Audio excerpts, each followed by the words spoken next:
Yeah. Who gonna guard Jadeveon Clowney? Lord Brunson back at you with the back at you, and I am the best reporter on the Eagles.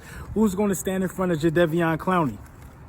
He has a high rate of success this year in particular of winning his one-on-one matchups. Who is going to be able to stop Jadeveon Clowney? Are we going to have to use a chip blocker? What are we going to do? We cannot let Jadeveon Clowney take over this game. You know what I mean? This is the keys to victory, to pulling up this upset against the Seattle Seahawks. This is the keys to victory. I think the biggest strength in this game for us is that it's not a primetime game. We talk about that time in and time out. A lot of people seem to be hurt. A lot of other fan bases poked fun at us. It's getting a little nip tuck out here. A lot of other fan bases poked fun at us for being taken off of a primetime slot. That's the least of our concerns. We got bigger fish to fry. Now, I'm not going to talk too much about the Patriots game. I'm not going to talk too much about Nelson Aguilar. After me watching it over and over and over again, it was not that difficult of a catch as I thought in the first place. It hit his hand and it basically fell in his hand.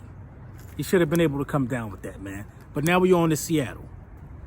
This Seattle Seahawks game has become a must-win game. It's become a must-win game. You know what I mean? Out of two of the must-win games that's left on the schedule, this and that game between the Dallas Cowboys, I feel like everybody else will beat.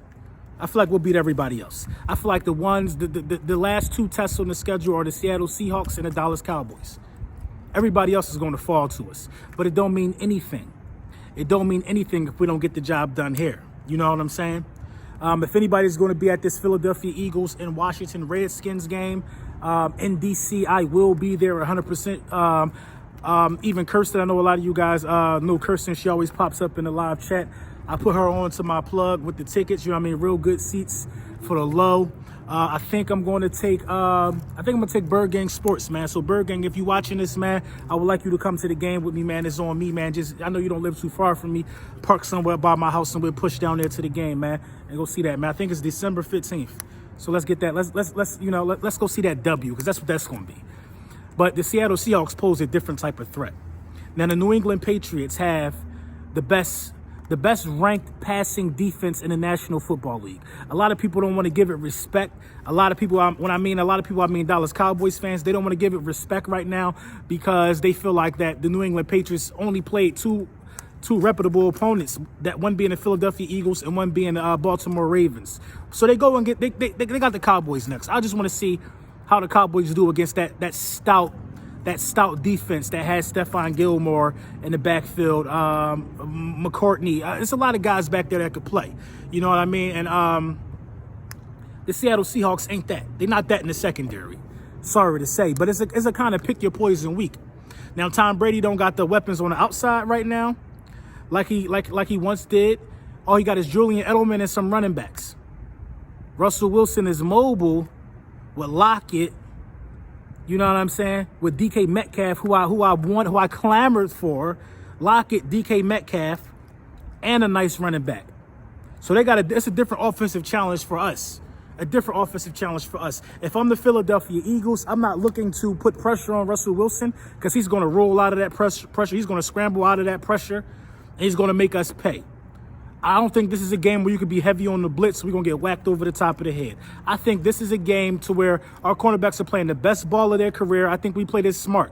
And we try to put bodies on people, man. We play this smart. Man-to-man, too high safety, man. So I think that's the key, man. The key to this is trusting in man-to-man. Trusting in your man-to-man defense. You know what I mean? You don't want to play a lot of rushing, a lot of zero blitzing. Trust in your front four and your man-to-man. Trust in it. Now, if you know an obvious running down, then you know you're going to go bring it.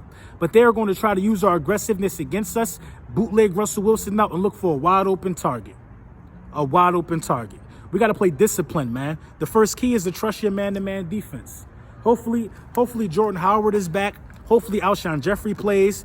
More weapons for Carson Wentz. We can get Miles Sanders out of this situation to where he had to basically do everything out of the backfield last week because Jay Ajayi didn't play either. Hopefully we get a lot of the supporting cast back. Hopefully Lane Johnson can pass concussion protocol in time because we need every pass blocker on deck. And you know, this brings me to Mike Groh. Last year, Mike Groh admitted to not being able to utilize Golden Tate. Today, I believe he admitted to Nelson Aguilar, who was getting paid $9 million, over $9 million. He is saying Nelson Aguilar's shortcomings are due to the lack of versatility. Mike Groh got to go.